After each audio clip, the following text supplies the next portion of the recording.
আমরা যেখানে বাস করি, আমাদের যে ঠিকানা অর্থাৎ পৃথিবীতে আমরা বসবাস করি, আর এই পৃথিবীটা হচ্ছে আপনার মিল্কি ওয়ে গ্যালাক্সির মধ্যে। আর এই মিল্কি ওয়ে গ্যালাক্সিতে প্রায় 20 লক্ষের মতো বা 20,000-এর মতো আপনার এরম পৃথিবী আছে। হয়তো প্রশ্ন করবে যে বলেন কি? হ্যাঁ, ঘটনা সত্য। বলে আমাদের দেখান তো। দেখানো যাবে না, কারণ এই বড় বড় যে আর্থ বা পৃথিবী বা ওয়ার্ল্ড যেগুলো আছে এই মিল্কি ওয়ে গ্যালাক্সির ভিতরে, সেগুলো এনে দেখানো সম্ভব না। আপনাকে সেখানে যেতে হবে। যারা স্পেসশিপে যায় তারা হয়তো দেখতে পারে কিছু কিছু, তাই না, নমুনা। তো যাক, অত দূরের আলোচনা আমরা করবো না নাকি? করলে আমাদের ঘাবড়ে যাবার কি, মানে আমরা ভয় পাবো। যাক, এই যে আমাদের পৃথিবী, তাই না, এই যে আমরা যে পৃথিবীতে বসবাস করতেছি, তো আমাদের দেখেন একটাই কিন্তু আকাশ দেখা যায়। আকাশ আকাশ এই যে মহাশূন্য, এলো আমাদের একটা আকাশ, একটাই সূর্য দেখা যায়। সূর্য, ওই যে সূর্যের কণা দেখা যাচ্ছে, ওই যে সূর্য। তাহলে আমাদের একটাই আকাশ, একটাই সূর্য, আহ, আহ, একটাই চাঁদ। এদিকে চাঁদ লুকায় আছে ইসে আপনার কি বলে এটারে, মেঘের আড়ালে। তাহলে একটাই আকাশ, একটাই চাঁদ, একটাই সূর্য। আর আমরা যে অক্সিজেন গ্রহণ করে বেঁচে থাকি, তাই না? এই দেখেন, এই একই অক্সিজেন এই ইসের জন্য প্রয়োজন। এই গাছে যেগুলো পোকাগুলো আছে, অসংখ্য পোকামাকড়, উল্লা ঢাল্লা মৌমাছি আছে, তাদের জন্য এই অক্সিজেন প্রয়োজন। এবং আমার পাশে দেখতেছি আপনার পানি। এই পানিতে যত মাছ আছে, এই যে পানি দেখা যায়, ওই যে পানি দেখা যাচ্ছে, তাই না? ওই যে পানি দেখা যায়, এই যে পানি। তো এই পানিতে আছে আপনার লক্ষ লক্ষ প্রজাতির মাছ, কোটি কোটি মাছ আছে। এই মাছের জন্য অক্সিজেন প্রয়োজন। তার মানে কি, আমরা যারা মানুষ, জীবজন্তু, কীটপালা, পোকামাকড়, পশু পাখি, তাদের জন্য অক্সিজেন প্রয়োজন। আবার এই যে পানিতে যে মাছগুলো আছে তাদের জন্য অক্সিজেন প্রয়োজন। এমনকি গোটা পৃথিবীতে যত প্রাণীগুলো আছে সবার জন্য অক্সিজেন প্রয়োজন। আরেকটা মজার বিষয় দেখেন যে এই যে সূর্য, সূর্য যখন ফোকাস দেয়, যখন সে আলো বিতরণ করা শুরু করে, তখন কিন্তু বায়ু প্রবাহ সৃষ্টি হয়। আর সেই বায়ু প্রবাহের ফলে এই যে গাছগুলো দেখেন নড়তেছে, এই যে এই গাছগুলো কিন্তু বেঁচে থাকে। অর্থাৎ এই যে বাতাস প্রবাহিত হয়, এই বাতাস থেকে গাছ কার্বন ডাইঅক্সাইড গ্রহণ করে। আর এই কার্বন ডাইঅক্সাইড গ্রহণ করে গাছ খাদ্য উৎপাদন করে। শুধু এই ঢাকার এই গাছগুলোই না, গোটা পৃথিবীতে যত প্রকারের গাছ আছে, ছোট থেকে বড় সব ধরনের গাছের জন্য অক্সিজেন প্রয়োজন। তারপরে মাছের জন্য অক্সিজেন প্রয়োজন, যেটা বললাম, জীব জন্তু, কীট পতঙ্গ, পশু পাখি, পোকামাকড়, সবার জন্য অক্সিজেন প্রয়োজন, তাই না? আর এই অক্সিজেন দেয় কে? গাছ। এই যে গাছ, আপনি যে গাছের কথাই বলবেন সব গাছই কিন্তু অক্সিজেন দেয়। সেটা আবার কীভাবে দেয়? যখন সূর্য যখন তাপ দেয়, এই তাপটা গাছের উপর এভাবে পড়ে, পাতার পর পড়ে। দেখেন এই যে গাছ, এই যে আমি একটু এদিকে যাই, দেখেন যে সূর্যের তাপ যখন গাছের উপরে পড়ে, গাছের উপর পড়ার পরে গাছ খাদ্য উৎপাদন করে। অর্থাৎ সূর্যের যে তাপ আর বাতাসের কার্বন ডাইঅক্সাইড আর শিকড় থেকে, এই যে শিকড়, গাছের শিকড়, তাই না, জানেন তো, এই যে শিকড়ের জায়গা, তাহলে এই শিকড় দিয়ে গাছ পানি তুলে নেয়। ফলে কি হয়, এই যে নতুন নতুন পাতা, নতুন পাতারা খুব শক্তিশালী, কারণ ওরা অক্সিজেন তৈরিতে খুবই পটু। হুম, তাহলে দেখা যাচ্ছে যে এই বাতাসের কার্বন ডাইঅক্সাইড আর সূর্যের তাপ আর পানি, এই তিনটের সমন্বয়ে গাছ কী করে, সালোক সংশ্লেষণ প্রক্রিয়ার মাধ্যমে খাদ্য উৎপন্ন করে। যেমন আমরা মানুষেরা বাজার থেকে চাউল আনি, আর ট্যাপ থেকে পানি নেই, আর দেয়াশালের আগুন, এই তিনটের সমন্বয়ে ভাত রান্না করি। আর মশলাপাতি তো আমরা দিয়েই থাকি, ঠিক ওরকম তো আরও কিছু কিছু উপাদান আছে। এই হলো বিষয়। এই গাছ কি করে, গাছের আবার ডিউটি আছে দেখেন। গাছ কী করে? ফল উৎপাদন করে। এই যে দেখা যায়, এই গেল গাছের ফল, এই গেল ঘটনা। এখন এই যে গাছ, আমি একটা গাছের উদাহরণ দিয়ে দেখাচ্ছি, গোটা পৃথিবীর লক্ষ কোটি গাছের উদাহরণ। এই যে গাছ, এই গাছ যদি সূর্যের তাপ না পাতো, আর বাতাস থেকে কার্বন ডাইঅক্সাইড না পাতো, আর ওই যে নদী দেখা যায়, ওই নদীর পানি যদি না পেতো, তাহলে পৃথিবীতে এই প্রাণের সৃষ্টি হতো না, সমস্ত প্রাণীকুল নিশ্চিহ্ন হয়ে যেত। নদী দেখা যায়, হ্যাঁ নদী দেখা যায়, ওই যে সাদা নদী দেখা যাচ্ছে, তাই না? এখন একটা প্রশ্ন আছে যে ওই যে দূরে নদী, ওই যে দূরে নদী, ওই নদীর পানি তো আর গাছের পক্ষে তুলে এনে খাওয়া সম্ভব না। ওই গাছের পানি কি গাছের পক্ষে তুলে এনে খাওয়া সম্ভব? ভালো করে শুনে, এটা কিন্তু খুব ডিয়ারিং একটা শব্দ। ওই যে দূরে যে নদী দেখা যায়, তাই না? ওই যে দূরে যে নদী দেখা যায়, ওই নদীর থেকে এই যে গাছ, এই গাছের পক্ষে কি পানি তুলে আনা সম্ভব বলেন? হ্যাঁ, না, গাছের পক্ষে ওই নদী থেকে পানি তুলে আনা সম্ভব না। এখন কথা হচ্ছে যে এই যে সৃষ্টিকর্তা, যিনি অদৃশ্যে শক্তিরূপে আছেন, তিনি একটা বিশেষ প্রক্রিয়ার মাধ্যমে ওই যে বিলের পানি, ওই বিলের পানিটা এই গাছে দেন অদৃশ্য থেকে। হ্যাঁ, এটাই সত্য, 100% সত্যি। কিসের মাধ্যমে দেন? এই সূর্যের তাপের মাধ্যমে। সূর্যের তাপের মাধ্যমে ওই যে পানি দেখালাম আপনাদের, নদীর পানি, ওই পানিটা বাষ্প হয়, বাষ্প হয়ে উপরে যায়। হ্যাঁ, উপরে যাওয়ার পরে ওটা কি করে? আবার বৃষ্টি আকারে এই যে গাছ, এই গাছের পর পড়ে। তাতে কী লাভ হয়? এই গাছের উপরিভাগে যে ময়লাগুলো জমে, তাই না? এই গাছের উপরিভাগে যে ময়লাগুলো জমে, পাতার উপরে যে ময়লাগুলো জমে, সেই ময়লাগুলো ধুয়ে যায়। আর ময়লাগুলো ধুয়ে গেলে, গাছের পাতার ময়লাগুলো যদি ধুয়ে যায়, তাই না, তাহলে কি হয় জানেন? এখানে রোদ ডাইরেক্ট পড়লে এদের সালোক সংশ্লেষণ প্রক্রিয়া, অর্থাৎ খাদ্য উৎপাদন প্রক্রিয়া ভালো হয়। ক্লিয়ার? আবার মনে করেন যে আর একটা বিষয় আছে যে এখানে চড়ুই পাখি, দোয়েল পাখি, তারপরে ঘুঘু পাখি, কাক, এরম অনেক, তারপরে আপনার টিয়া পাখি অনেকে আসে। আসার পরে এই গাছের পাতা বিশ্রাম নেয়, ফল খায়, মোটামুটি পরিবেশটা নষ্ট করে। তো গাছও বৃষ্টি নামলে কি হয়? গোসল হয়ে যায় গাছের। আবার আমাদের এই প্রকৃতি, মানে ধরিত্রী, ধরণী, বসুন্ধরা, পৃথিবী যাই বলেন, তারও গোসল হয়ে যায়। তারপর দেখেন যে এই আমার ছাদে কিন্তু, এখানে কিন্তু আপনার পানি জমে আছে। এই দেখেন, এই যে ছাদে এখনও কিন্তু পানি জমে আছে, বৃষ্টির পানি এখনও জমে আছে। আর একটা বিষয়, সেটা হচ্ছে যে আপনার বৃষ্টি নামার সাথে সাথে এখানে কিন্তু পানি জমছে, পোকা তৈরি হয়েছে, শ্যাওলা তৈরি হচ্ছে। অদ্ভুত, তাই না?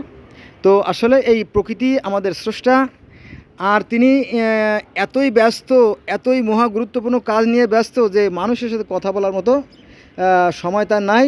তবে যারা বিবেকবান, চিন্তাশীল মানুষ, তারা যদি তাদের জ্ঞানের চোখ দ্বারা সেই সৃষ্টিকর্তাকে খোঁজেন, তাহলে তার উপস্থিতি টের পাওয়া যায়। আমি তো দেখতে পাই, আমি তো সৃষ্টিকর্তাকে প্রতি মুহূর্ত পাচ্ছি। এই যে আমার ভিতরে প্রাণ বায়ুরূপ আত্মা হিসেবে তিনি যাচ্ছেন, বেরোচ্ছেন। মনে আছে আদমকে যখন মাটি দিয়ে সৃষ্টি করা হলো, সে কি ছিল? অচল, তাই না? সে ফেরেশতারা বলল, হে ফেরেশতারা, আমি যখন আদমকে সচল করব, তখন তোমরা তাকে সিজদা করো। তখন তিনি তার অংশ আমাদের ভিতরে যখন ঢুকাই দিল, তখন আমরা সজীব হয়ে গেল, অর্থাৎ আমাদের প্রাণ ফিরে আসলো। তো সেই যে প্রাণের প্রবাহ, সেখান থেকেই শুরু, এখনও চলছে। আবার তিনি যখন থাকবে না, তখন আমিও থাকবো না। আমি কে, আমি কি, আমি কোথা থেকে আসলাম, আমি কেন আসলাম, আমি কীভাবে আসলাম, আমাকে কে পাঠালো, কেন পাঠালো, এর কিছুই আমি জানি না। তবে যারা চিন্তাশীল, যারা বিবেকবান, যারা বোধসম্পন্ন, তারা এই সমস্ত বিষয় নিয়ে চিন্তা করে এবং সৃষ্টিকর্তাকে খুঁজতে থাকে, এবং খুঁজতে খুঁজতে সে একসময় তাকে পেয়েও যায়। হ্যাঁ, হলো বিষয়।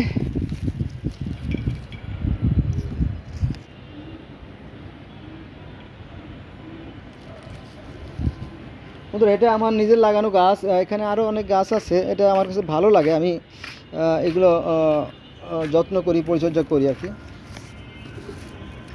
পেয়ার আরও আছে, অনেক আছে এখানে। তো কীভাবে দেখাবো, এই যে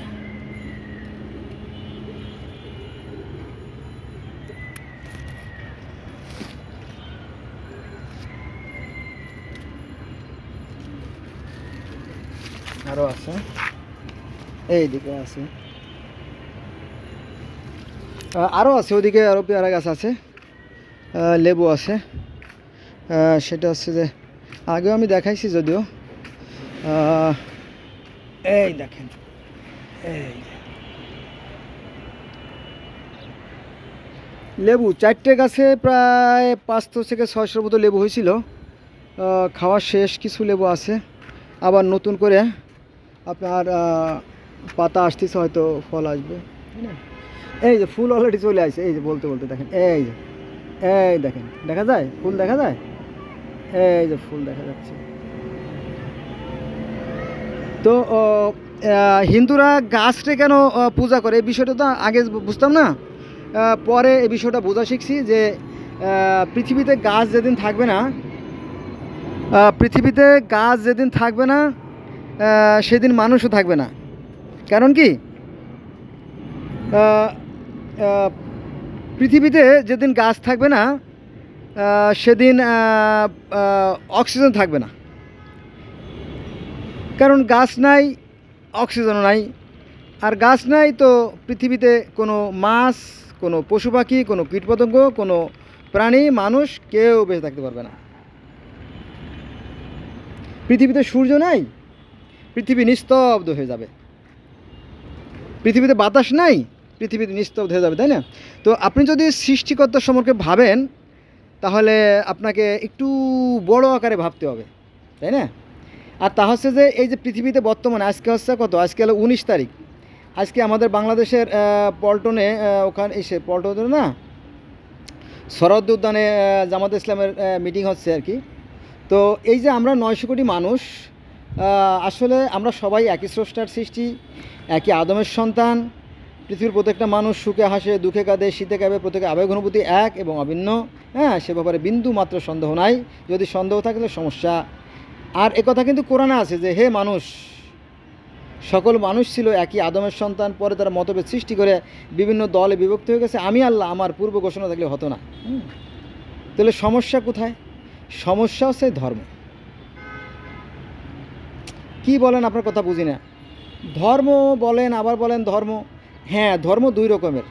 সৃষ্টিকর্তার যে বিধান বা সৃষ্টিকর্তার যে ধর্ম, সেটা কোনো পার্থক্য নাই, কিন্তু মানুষের তৈরি ধর্মের ব্যবধান আছে।